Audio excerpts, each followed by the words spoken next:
Hello, my name's Donald and I have a relatively new Sportage 2022, done just over 20,000 miles, and I thought I'd just give you some hints and tips on how to use it and how I find it. Now this is the Hybrid 4, so in its UK version, and I'll take you through some of the things I've learned, some of the things I found easy or difficult to use, and I'm not going to take you through everything. Now, I don't need likes or subscribes. I don't, if you want to put comments to help me and other users, but this is mainly for people that have got a relatively new one or aren't using all the main options that are available. As I say, 4 no longer available, but has most of the bells and whistles that you use, and I'll take you through it. Okay, so the first thing is opening.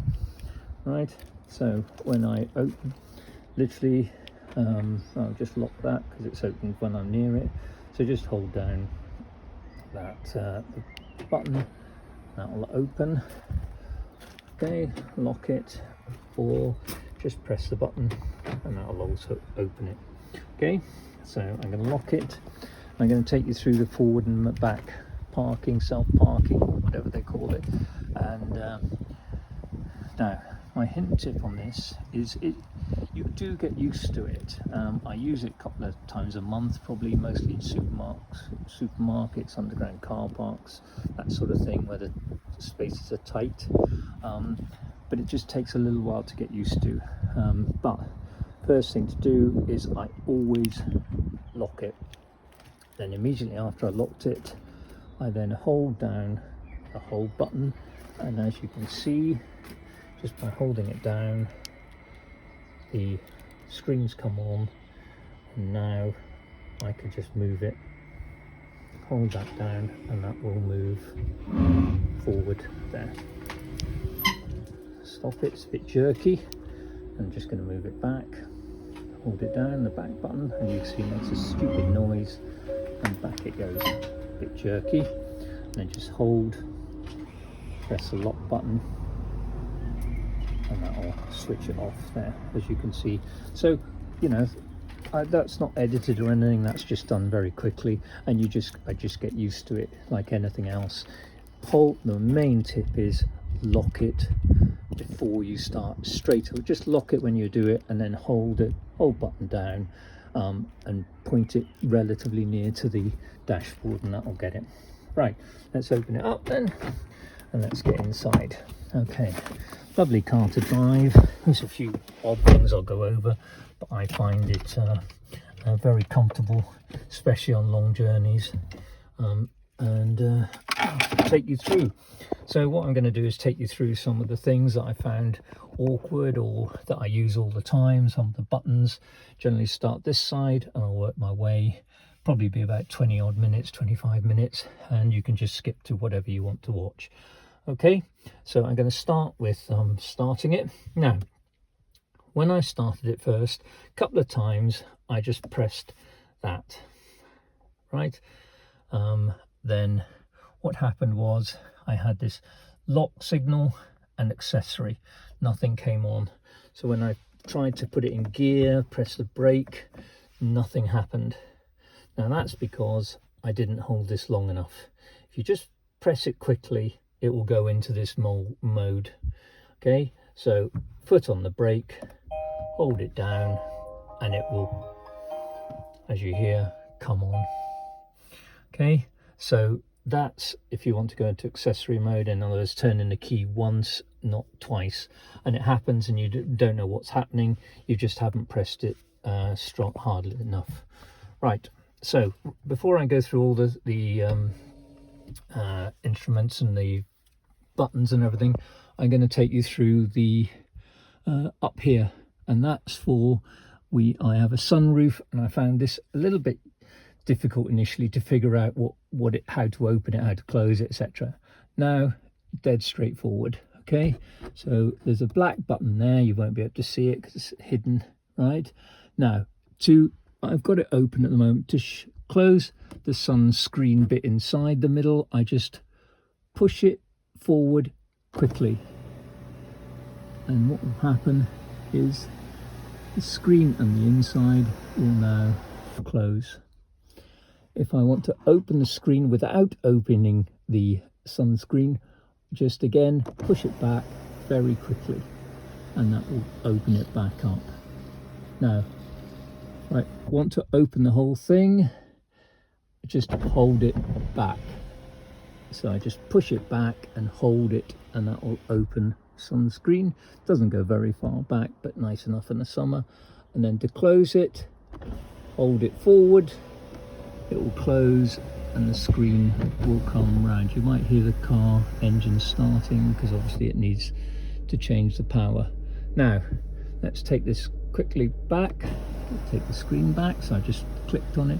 Now if I want the back to go open, right, I push up on the button, so not back and forward, push up. If I push up, the back goes up, push up, back comes down. Simple as that. And that is this sunroof, okay, with the screen.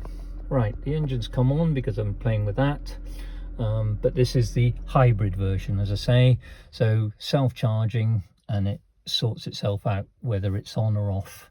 The battery just under half at the moment, okay, and you can see it's sunset, so I've got the link on, but I'll take you through that in a minute. Right, not going to go through all the buttons, okay, just going to go through what I tend to use. Don't tend to use these. When do I use the parking? Hardly ever use that parking button there. Just don't use it. Okay, use this. Virtually on all the time. When do I take it off? Typically on a hill, if I'm trying to park in a relatively tight space on a hill, okay, or on the flat in a tight space. I'll take that off. Sorry, battery low. I'll take that off, and the reason for that is it's slightly jerky and it's harder to control. So if I just take my foot on the brake, off the brake, and press it, I can just move it forward and it will just roll forward because there won't be any brake on. So I can just roll it forward without any jerk. And again, I can put that on then and reverse, but it just gives me a little bit more smoothness in moving the car back and forward in a tight space when I don't want to jerk it, because that's the thing about the gearbox. Not a great fan of it. It's the one weakness in it, but it's a bit jerky at low levels, or at starting and finishing. This one, which is the cameras, comes on automatically once you've got the settings up, but if I'm just parked here, as you'll see, I've got that, and I want to just check what's around me, just press that, okay, and it will come on to the parking. And once I've set this up, I leave it as is, okay. So if you're not sure if what's around you, you can just press that button and it will bring it. Press it again. Now every now and again it comes on, it detects something around. I might be in a traffic jam, and for some reason it will come on, and it will, the camera will come on and say there's something close by. So all I do is press that and it goes off again. So don't know why it happens. It doesn't happen very often, but it does pick up something. Don't know if it's the wind or a car or something, and it just pick up and come on, and you just press that and it goes off.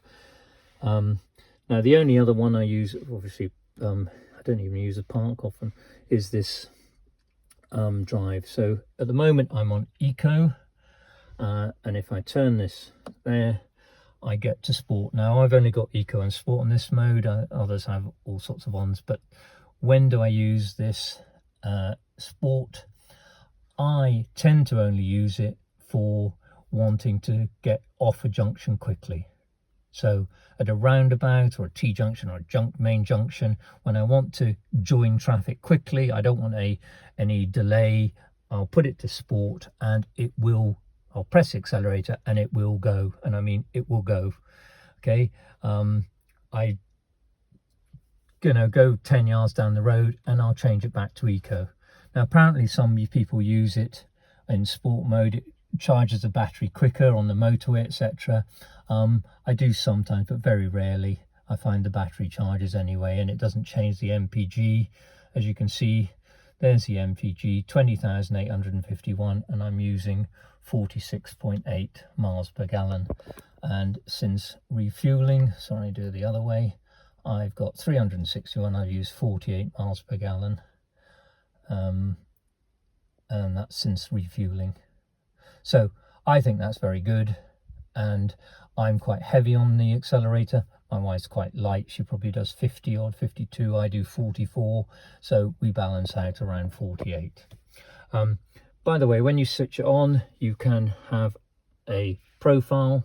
I've got a profile, and you can just press the profile, set it up on the app, and that's mine, and my wife is also can be set up. So when it comes on, if it's on my profile, then just press map. Always to get back to the thing, just press map, and it, no matter what screen you're on, press map and it goes back to the nice screen I use every time. But I've got my profile, has my own settings, my radio, etc., and she has her own. Set it up on the app and it transfers automatically onto that, as you can see with the picture and everything. Okay, so you can have your own profile too, and or a guest as well. Right, so let's take you through it. As I say, I'm only going to take you through what I typically change. Lots of the things I've set up, for instance, the wiper going on, if it's on and I put reverse on, then the wiper will come on, and that's set up. All the settings I've set. So I'm really just going to take you through what I change on a day-to-day basis, okay, when I'm driving. So what will I change? Well, sometimes you can see I've got the PGA Tour, and I've got sports. I've got the DP World Tour, the LPGA Tour Golf, or golf. And because it's a Wednesday, there's nothing there to show, but typically on a Thursday, Friday, Saturday, Sunday, it will show what score they have on the day and what they are. So that's quite interesting. My wife doesn't like it because it's distracting for driving. Shows me the weather, got the weather for today, what radio I'm on, okay, just and then I've got the analog clock, and then my own calendar links again to the app, so you can set your profile up, set that up on the app, and transfer it over. You know, if you want to comment on that, then that's up to you, okay. But I don't change that. These tend to be standard.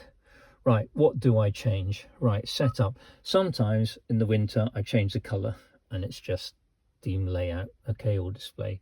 Now, what do I change? As you can see, this is the one I use for motorway driving. Most of the time I'm in, so sorry, I'll go through that again. So I'll go to setup, I'll go to theme, sorry, I'm just hiding my address, then I'll go to cluster theme, and then I'll go up and I'll use A, B or C. So A, B or C. So cluster theme, then move it up or down, and then I'll use A. So this is typically when I'm in town. Now, let me just focus on that. Right.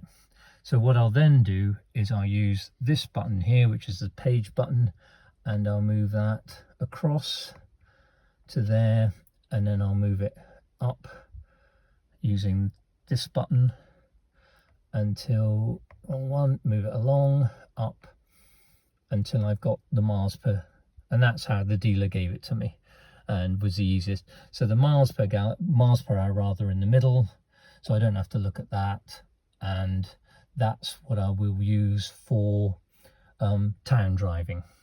So nice and easy, don't change. However, when I go to motorway driving, I change it. So if I know I'm going to go on a motorway, I will change it before I go.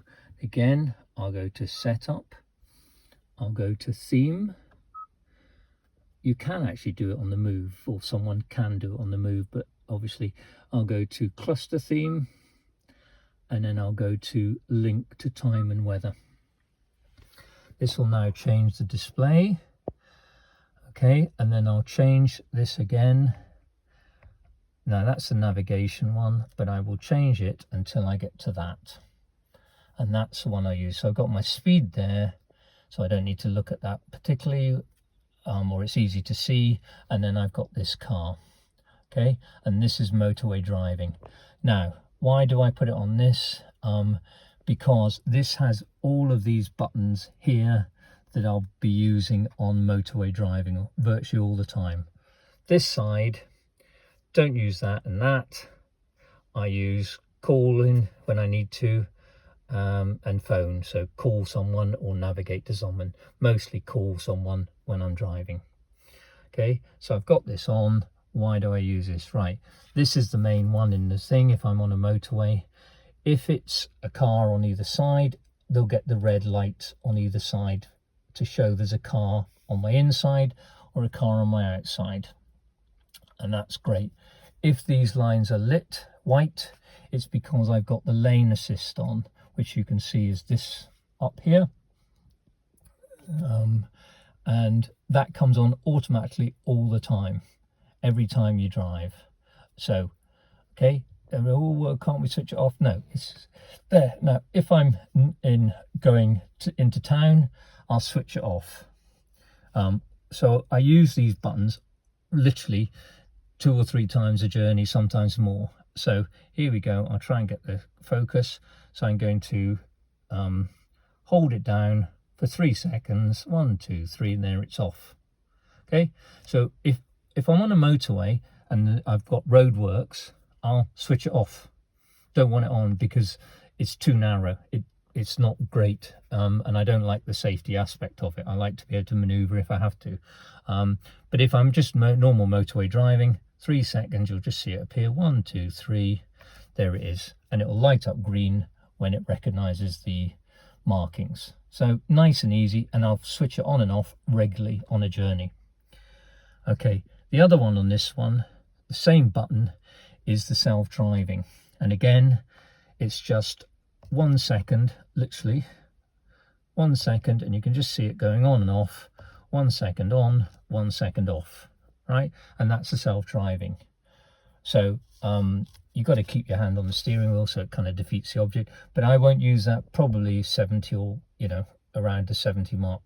I won't say plus, but you know what I mean, because I like to be in control. But if there's a big stretch of motorway I go on that's 50 miles an hour, and I just put that on, press that on with the lane control on, and it will just drive along quite happily on its own, round corners, etc.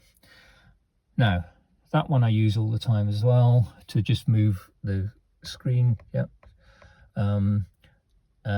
This one I tend to use on 1 and set it on 1. That's the adaptive cruise control. Tells you how far or close you are. I find 1 is more than enough. If you put it on 2 or 3 or 4, which goes up to, my wife has it on 3 or 4, I find it you're too far away before it starts braking or slowing down. So I have it on 1, but you know, that's up to you. Once I've got it on 1, it's linked to my profile, it'll stay on 1. This one is the other one I use all the time. That's the adaptive cruise control. Okay, so I set it at whatever. So just press the button when you've got to the speed, and it will set, and it will come up with the number. If I press it now, it won't go. So it will come up on the screen up there, saying what speed you set it at. Now, it also says NAV next to it. Okay. If it's green, it means it's linking to the speed here on your navigation.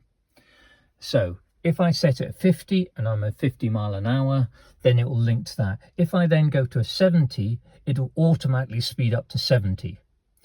The problem with this is I don't trust this sat nav, unfortunately. If I want sat nav, I'll plug it in and use Waze or Google Maps. I will not use this anymore. I've been driving along and I had it without realizing on the green nav at 70 in the middle of a motorway, and I was in the middle lane, and it suddenly dropped to 50 in the middle of a motorway, and it thought it was a 50 mile an hour speed limit. Luckily there was nothing behind me. In fact, a Mercedes out on my outside lane did exactly the same, so we both suddenly braked. so I don't use it. What I do is I get it to 50 and then I just move it up to 51 or 52 so that I know I'm, and the green NAV goes to white, so not navigating to the same speed as that, I'm just navigating 50 or speed controlling to 51 miles an hour. So just be careful of that, okay? I found it really doesn't work.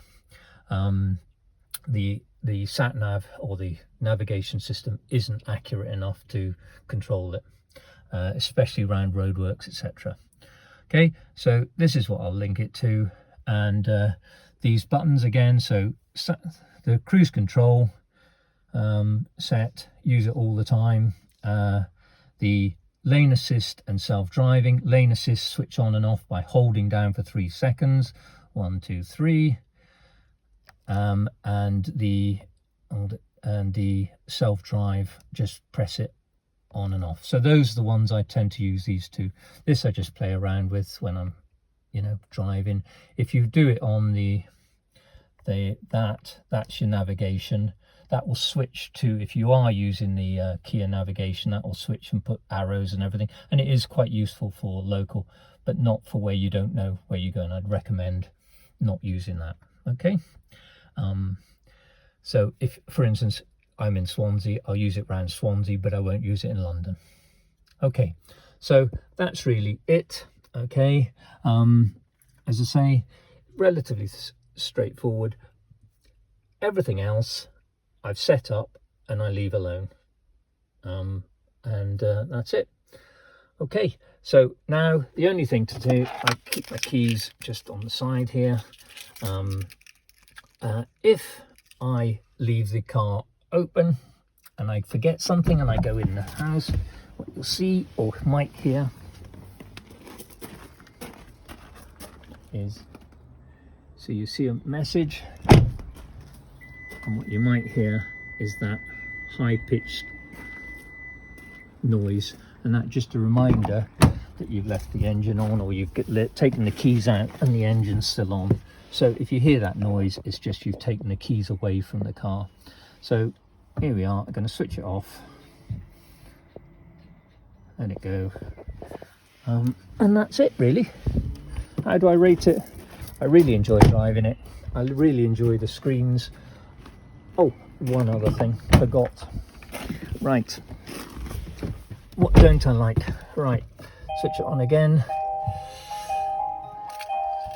Gearbox. Right, gearbox, as I said earlier, isn't always great. And a couple of things while I'm on it. Right, drive to display. If you have a problem with tire pressure, blow them up really high, all of them, so they're higher than they should be, and the light will go off. You see it so often in Facebook, someone saying my light won't go off, my tire light won't go off. Just blow them up. So I've got mine on something like, I can't remember, 28 or something. Okay, but it doesn't affect the performance or anything, and the light goes off, but you have to blow them above what you think. Right, as I was saying about the gearbox, going up a hill over revs. Okay, often I go up, I play golf, go up to the golf club, 20 miles an hour, steep hill, and it over revs. The revs will go up to 3,000 or something. I think, goodness me, what's happening? Just click on that plus button. You got another one on the other side. Never use that, but I often use this going up a hill, slow speeds, or even accelerating hard up a hill, and it over revs. Just click that and it will drop the revs, drop the gear. Okay, and that's the only time I tend to use the one. I haven't used the negative, always use the plus. Okay, I forgot about that, but just let you know. There's the engine come on, and again you can see revs, which I find slightly higher. I reckon it should be about 1, but that's the only thing. Okay, so hope you enjoyed.